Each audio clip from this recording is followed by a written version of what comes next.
नमस्कार दोस्तों, आपने जगन्नाथ मंदिर के बारे में तो सुना ही होगा।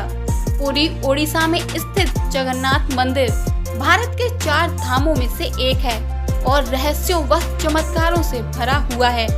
यह मंदिर भगवान जगन्नाथ, जो भगवान श्री कृष्ण का ही एक रूप है, उनके बड़े भाई बलभद्र और बहन सुभद्रा को समर्पित है।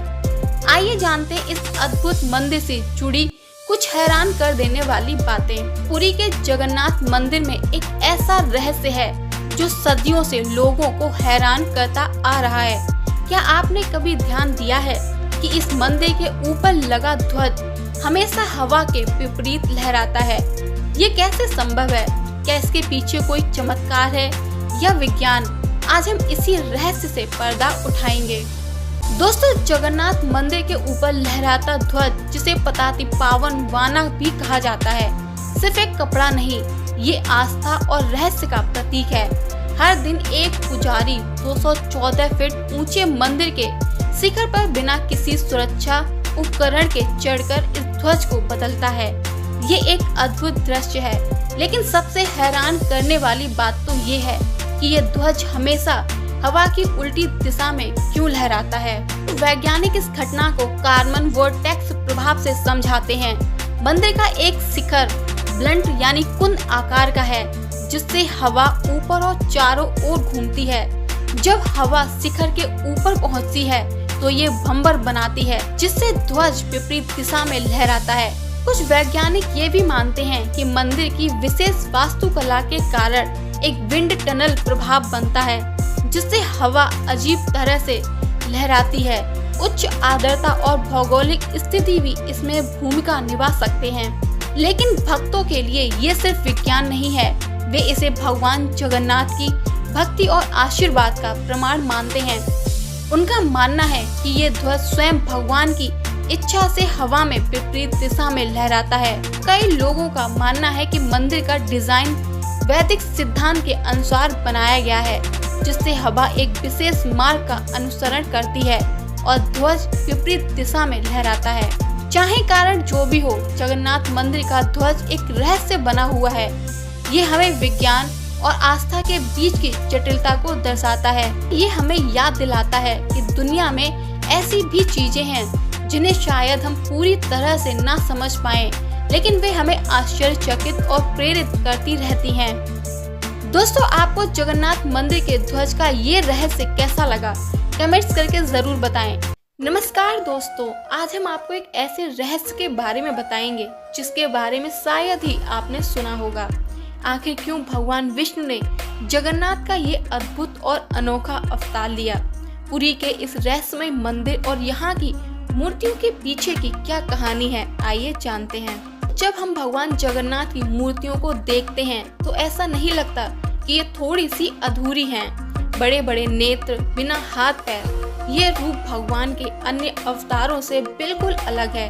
क्या आपने कभी सोचा है कि आखिर ऐसा क्यों है? इसके पीछे 2 महत्वपूर्ण कारण हैं जो हमें भगवान के प्रेम और उनके भक्तों के प्रति उनकी असीम कृपा को दर्शाती है। पहला कारण सतयुग से जुड़ा है।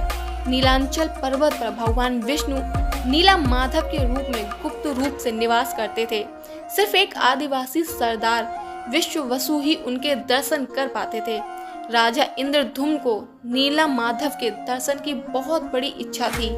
उन्होंने अपने मंत्री विद्यापति से कहकर नीला माधव को खोजने भेजा।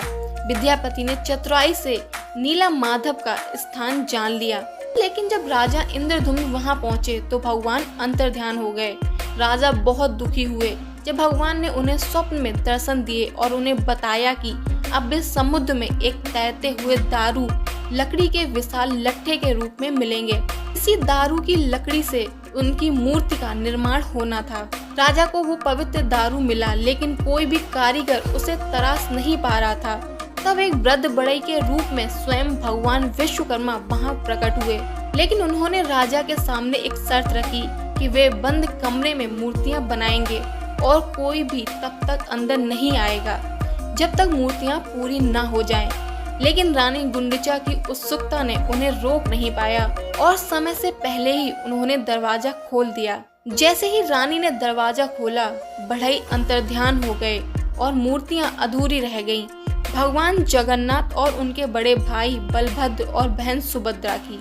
राजा ने इसे भगवान की इच्छा मानकर इन्हीं अधूरी मूर्तियों को मंदिर में स्थापित कर दिया, जो आज भी इसी रूप में पूजी जाती हैं। ये रूप दर्शाता है कि भगवान भाव के भूखे हैं और प्रेम में लीन होकर वे ऐसे ही प्रकट हो सकते हैं। अब बात करते हैं दूसरी और शायद सबसे भावुक कहानी की। ये कथा भगवान श्री कृष्ण के महाभाव और विरह की उच्चतम अवस्था को दर्शाती है। दोस्तों, जब भगवान श्री कृष्ण ने अपनी देह त्यागी तब पांडवों ने उनका अंतिम संस्कार किया था, लेकिन उनका हृदय ब्रह्म अग्नि में नहीं जला, इसे समुद्र में प्रवाहित कर दिया गया। यही हृदय बाद में एक पवित्र दारू लकड़ी के रूप में पुरी के तट पर आया, जिससे जगन्नाथ की मूर्तियां बनी। एक बार द्वारका में भगवान श्री कृष्ण की रानियां माँ यशोदा और रोहिणी मैया के साथ बैठी थीं। रोहिणी मैया उन्हें भगवान श्री कृष्ण के बचपन की लीलाएं सुना रही थीं। वे उनकी लीलाएं इतनी गहराई से सुन रही थीं कि सुनते सुनते सुभद्रा जी भाव विभोर हो गईं। उनके मुख और नेत्र बड़े हो गए और हाथ पैर मानो जैसे शरीर में सिमट गए हो। ठीक उसी क्षण भगवान श्री कृष्ण और बलराम भी वहां आ गए और इन लीलाओं को सुनकर और वे भी उसी महाभाव में लीन हो गए। उनके भी हाथ पैर सिमट गए और आंखें बड़ी हो गईं। तभी देवर्षि नारद मुनि वहां प्रकट हुए और उन्होंने भगवान के इस अद्भुत प्रेममय रूप के दर्शन किए।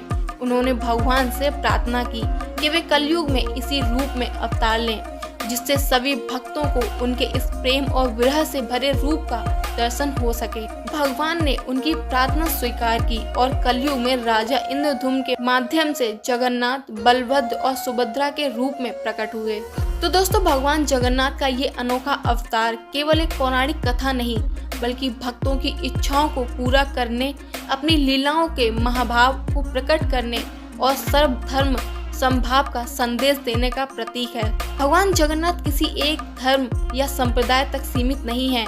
वे वैष्णव, शैव, शाक्त, बौद्ध और जैन धर्मों में भी पूजे जाते हैं। इनका ये रूप हमें सिखाता है कि भगवान असीम है और वे प्रेम के हर भाव में प्रकट हो सकते हैं। ये रूप हमें याद दिलाता है कि भगवान भाव के भूखे हैं और निष्कपट भक्ति से वे किसी भी रूप में प्रकट हो सकते हैं।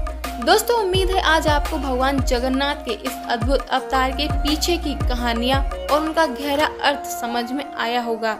आपको ये कथाएं कैसी लगी हमें कमेंट्स में जरूर बताएं। अगर आपको ये वीडियो पसंद आया हो तो इसे लाइक करें, शेयर करें और हमारे चैनल को सब्सक्राइब करना ना भूलें, जिससे आप ऐसी ही और भी ज्ञानवर्धक कहानियाँ देख सकें। मिलते हैं अगले वीडियो में, तब तक के लिए जय जगन्नाथ।